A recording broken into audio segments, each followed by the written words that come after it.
Periodo de la violencia en Colombia. La violencia en Colombia se le conoce al periodo histórico comprendido en 1948 y 1953. Se caracteriza por los fuertes enfrentamientos entre el Partido Liberal y Conservador, incluyendo asesinatos, agresiones, persecuciones y destrucción de la propiedad privada. Inició tras el asesinato de Jorge Eliezer El Gaitán el 9 de abril de 1948, más conocido como el Bogotazo, y finalizó en 1953 tras la creación del Frente Nacional, el cual dio inicio a una paz entre liberales y conservadores que consistía en alternar la presidencia entre los dos partidos. Algunas de las razones de la violencia, lo cual llevó al periodo de violencia en Colombia, fue el hecho que el Partido Liberal llevara casi 16 años al poder de la presidencia hasta las elecciones de 1948, cuando Mariano Ospina, candidato al Partido Conservador, llega al poder.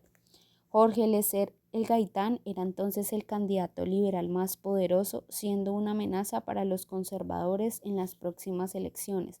Desde 1946 se empieza una serie de rivalidades entre los conservadores y liberales, pero es en 1948, tras el asesinato de Jorge Eliezer El Gaitán el 9 de abril, que se da a un verdadero inicio de periodo de violencia. La noche de ese mismo día tiene lugar a una serie de protestas y desórdenes en el centro de la capital, hecho que se le conoce como el Bogotazo. El gobierno de Mariano Ospina, el cual gobernó el periodo comprendido de 1946 a 1950, siendo un líder del Partido Conservador, fue durante su gobierno en 1948 que se dio inicio al periodo de la violencia. Durante su gobierno pidió la extrema de la derecha conservadora y a los sectores representantes de la tendencia gaitanista, que serían las diferencias, y que con su voluntad él formaría un gobierno de unidad nacional, pero esta idea quedó en el aire y nunca fue ejecutada. Por otra parte, su gobierno fue víctima de diversas críticas por parte del liberalismo, cuya representación parlamentaria intentó adelantarle un juicio político en el Congreso, pero al enterarse Ospina decidió cerrar el Congreso y tomó medidas autoritarias que inauguraron una década dictadora civil y militar.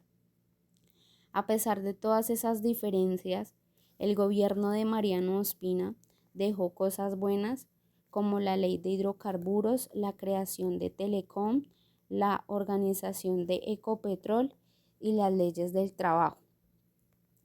Algunas de las zonas de violencia que se vieron más afectadas fueron Santander, Boyacá, Cundinamarca, Caldas, Tolima, Huila, Risaralda, Quindío y Norte del Valle, más específicamente las zonas del campo.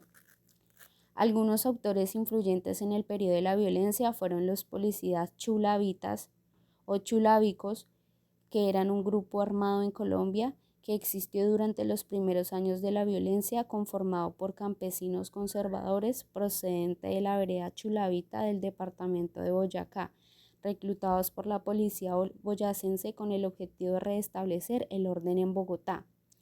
Otros autores influyentes fueron las guerrillas liberales, los cuales procedían de Antioquia, Santander, Cundinamarca, Tolima y Llanos Orientales. Estaban conformados por miembros liberales.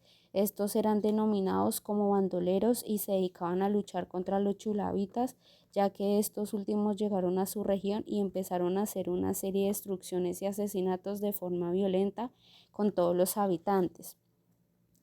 El bandolerismo en Colombia se dio como consecuencia de la violencia. Los bandoleros eran campesinos procedentes de varios pueblos, víctimas de la violencia, y se conformaban por grupos de cuadrilla como guerrillas. Su objetivo era el asalto a fincas pudientes con el fin de repartir el botín entre ellos, el cobro de extorsiones a dichos propietarios, saquear y robar todas las cosechas, entre otros.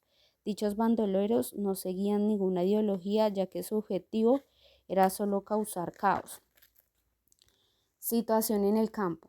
El campo es el escenario principal de la violencia.